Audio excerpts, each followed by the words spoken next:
On the fateful day of April 10, 1912, the world stood still as the majestic RMS Titanic, a marvel of human engineering, embarked on its maiden voyage. Setting sail from Southampton, England, bound for New York, this behemoth of the seas was not just a ship. It was an embodiment of luxury and a testament to mankind's ambition. The Titanic, christened as the world's grandest ship, spanned a colossal 269 meters in length and stood over 53 meters tall. This was no ordinary vessel. It was akin to a floating palace, with a price tag to match, a staggering $7.5 million in its time, a sum that would translate to a mind-boggling $400 million today, adjusted for inflation. Diverse souls graced her decks, from illustrious industrialists and silver screen stars to hopeful immigrants, each seeking a fresh chapter in the land of opportunity. At the helm was the seasoned Captain Edward John Smith, overseeing this once-in-a-lifetime journey. Aboard the Titanic, luxury knew no bounds. From the dazzling stained glass mirrors, exquisite wood paneling, to the twin grand staircases that seemed straight out of a fairy tale, it was opulence personified. Fancy a swim? Dive into the heated pool. Need relaxation? The Turkish bath and electric bath awaited. Sporting enthusiast? A gym and squash court at your service. The ship also boasted 4 gourmet restaurants, 2 barbershops, and a library. Amenities that would rival even today's 5-star resorts. But beyond its lavishness, the Titanic was heralded as a beacon of safety. Dubbed unsinkable, it wore this title like a badge of honor. Such was the confidence that even the vice president of White Star Line, the company that birthed this wonder, declared it invincible before the world. He had come out in front of the public and said that this ship is unsinkable.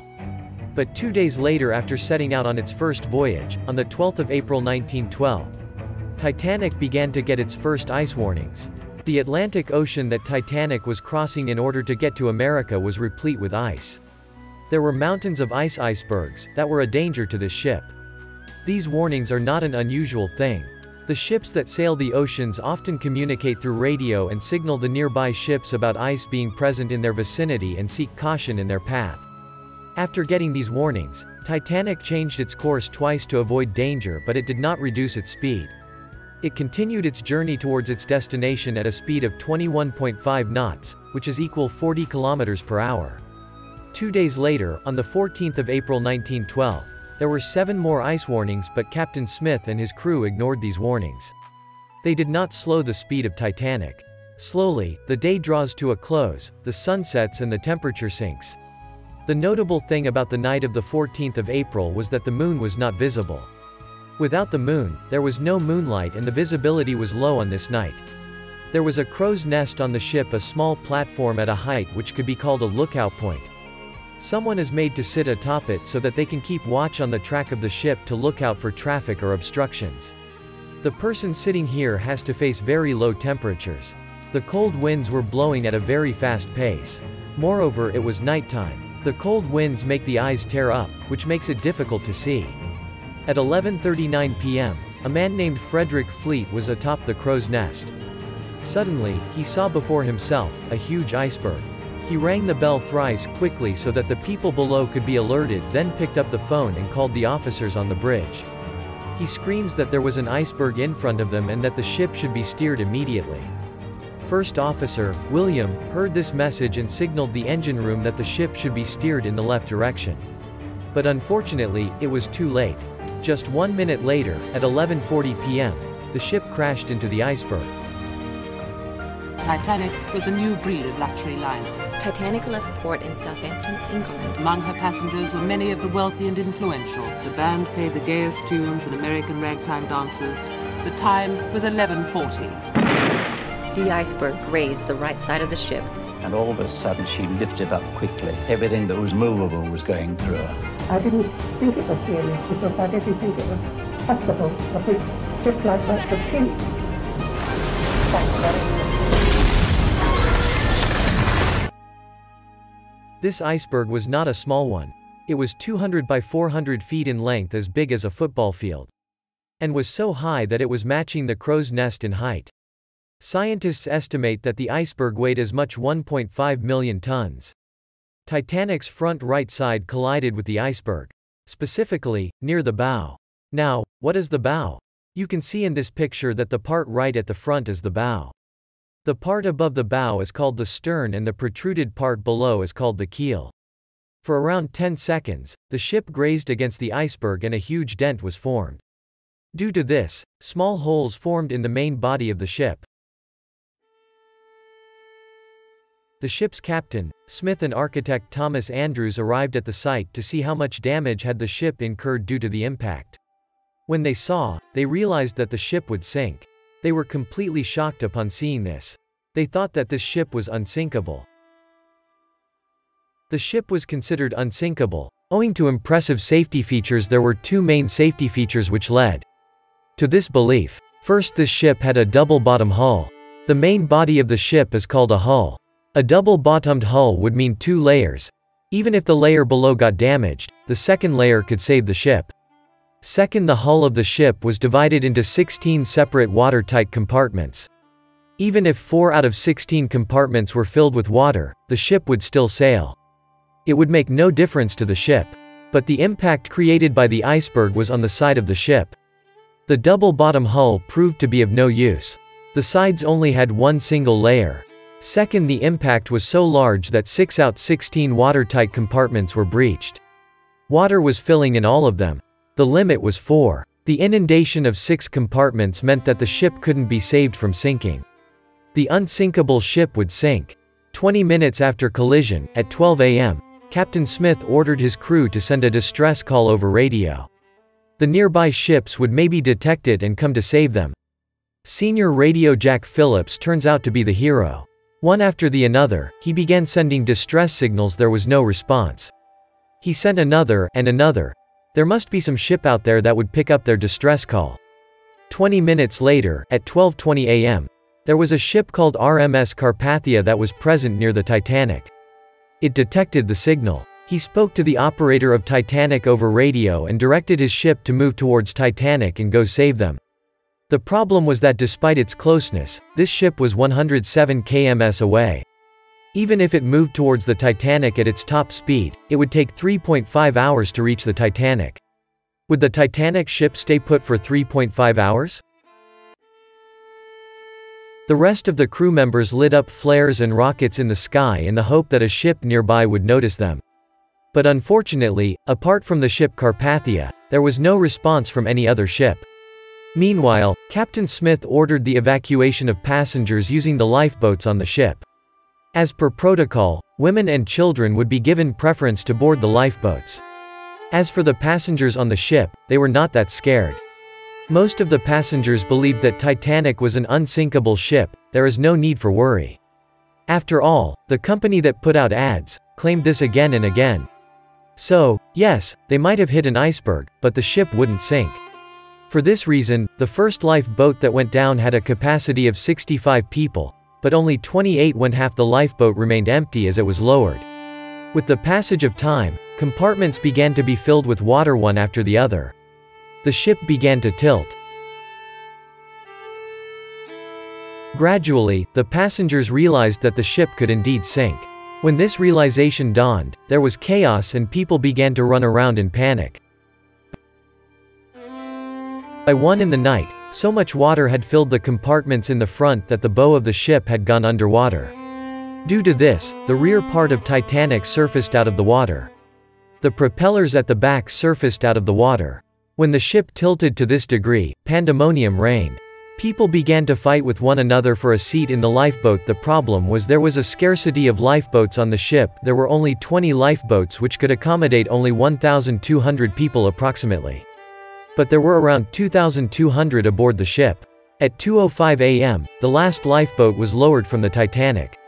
But 1,500 people were still on board. In this chaos, some people tried snatching their place in the lifeboats, but some people had accepted their fate and stayed back in the ship. As per eyewitnesses, the ship broke into 2 halves at around 2:20 and then slowly began to sink.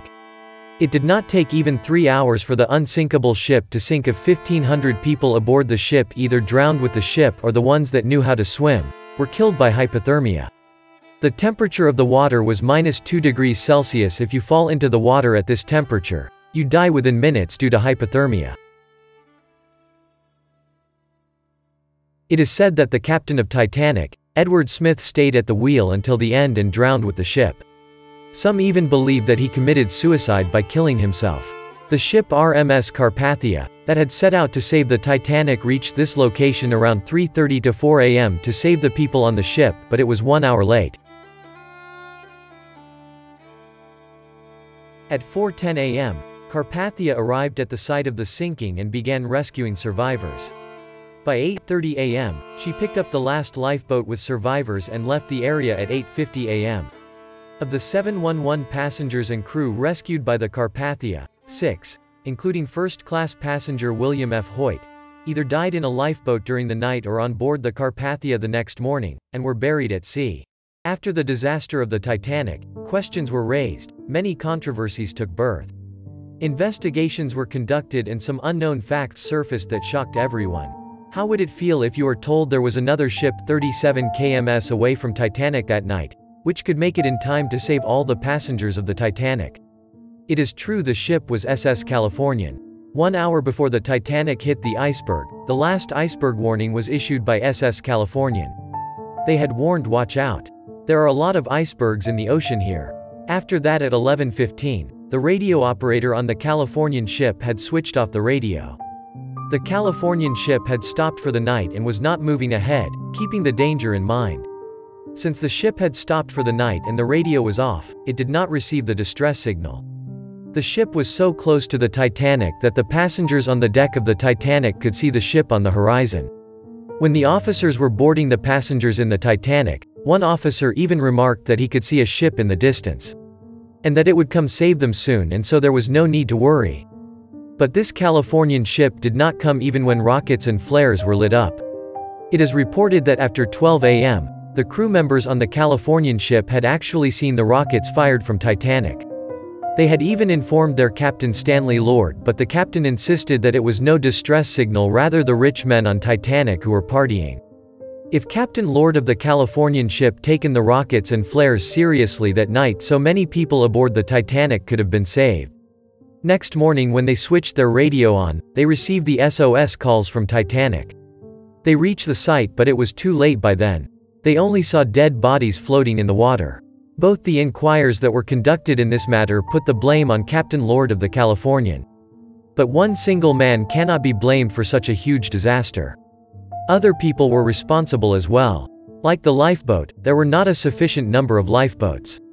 Because the company that made the ship thought it was unsinkable and the lifeboats were unnecessary. Apart from that, the captain of Titanic had not even conducted safety drills.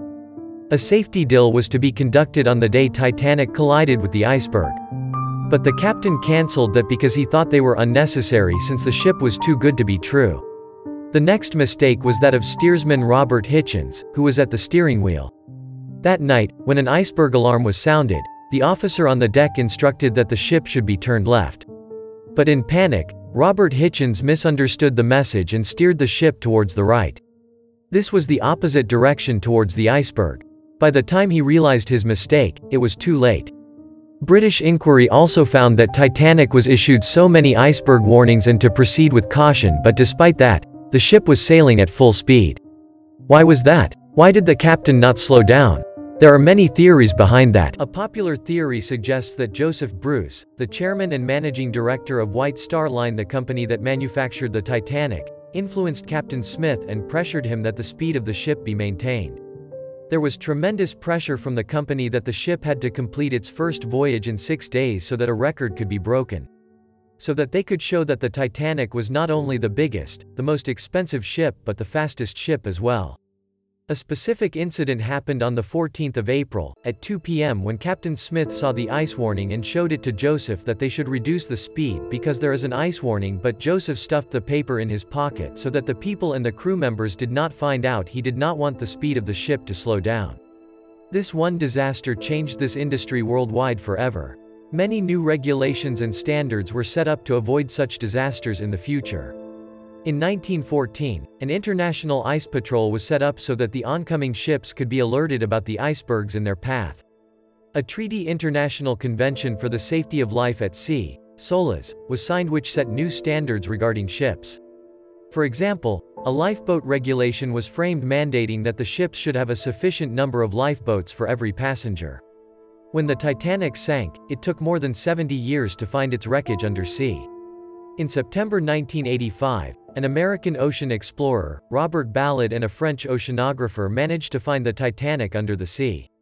Its wreckage was found 3,800 meters, 3.8 kms, under the sea. Two separate pieces of the ship were found 600 meters apart. Today, so many years later after the ship sank, environment has started to erode the ship lying underwater. The actual ship looked like this, and today, this is all that's left of it. It has been reported that bacteria and other organisms are eating away its metal framework. It is expected that by 2030, this ship would completely disintegrate underwater. Today, even after 110 years, the fascination regarding Titanic still remains in the minds of people. In 2012, an Australian billionaire Clive Palmer planned that he would make Titanic 2. A copycat and a copycat model of the original Titanic. He even declared that it would sail on the same route. All the elements of the ship was to be constructed in the same way as the original. Originally, the project was set to be completed in 2016, but it has not been completed even in 2022 due to delays. Recently, the ocean's depths have once again claimed lives in connection to the infamous RMS Titanic. Over a century after its ill-fated voyage, the ship's somber resting place became the scene of another tragic incident. On the 18th of June 2023, as the world looked on in anticipation, the Titan submersible, a vessel of ambition and human curiosity operated by the renowned American tourism and expeditions company, OceanGate, faced a heart-wrenching calamity. During its expedition to offer a hauntingly close view of the Titanic's wreck, the Titan met its unexpected end, imploding beneath the crushing pressure of the North Atlantic Ocean off the coast of Newfoundland, Canada. Among the souls tragically lost in this endeavor were Stockton Rush, the visionary American CEO of OceanGate, who dared to bring the mysteries of the deep within reach of many. Paul-Henri Nargeolet, the esteemed French deep-sea explorer and recognized Titanic expert, whose passion for the deep led him to its very heart time and again. Hamish Harding, a dedicated British businessman with a thirst for adventure. Shahzada Dawood, the Pakistani-British entrepreneur whose contributions were pivotal in numerous business ventures. Suleiman Dawood, a young soul with dreams unfulfilled and a life cut short, Shahzada's beloved son. It's a poignant reminder that, even with our leaps in technology and knowledge, the sea remains an unpredictable and sometimes perilous domain. The Titanic, with its tales of tragedy and valor, continues to cast a haunting spell, ensuring that its story, now intertwined with that of the Titan, will continue to be told, echoing the unfathomable depths of human ambition, tragedy, and remembrance. Thank you for joining us on this journey back in time to uncover the mysteries of the Titanic. If you found this documentary enlightening, please give it a thumbs up, share it with friends and family, and don't forget to subscribe to our channel.